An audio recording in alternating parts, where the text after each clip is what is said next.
This is a mini French press and it's meant for the one serve. That's the instruction manual in it, by the way, the white piece of paper.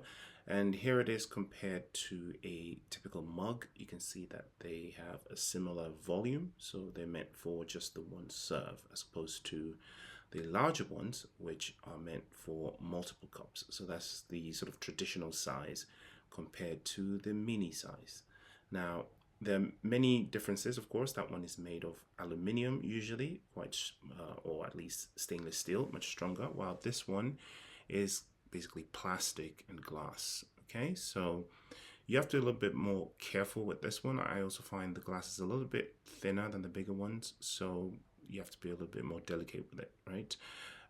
But all in all, it looks nice and straight to the point. So now we're going to make some coffee to see how well it works.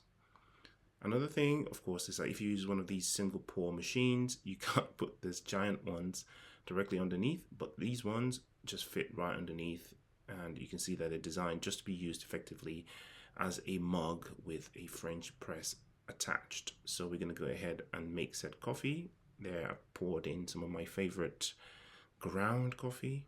The machine pours the appropriate amount of water for 1 cup. I leave it to just sit there for about 2 to 4 minutes with it covered but not pressed. And when the time comes, depending on how strong I want it, then I press it down.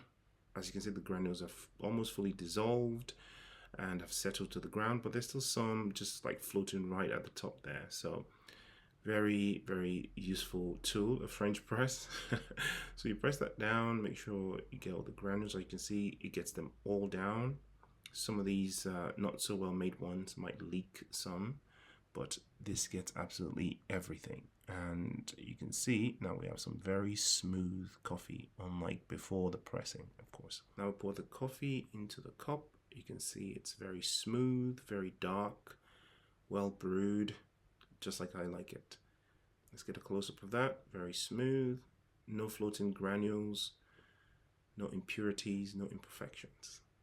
Another thing with this is it's actually very straightforward to clean. You just basically rinse that bit under the water and then just wash this as you would a normal glass cup.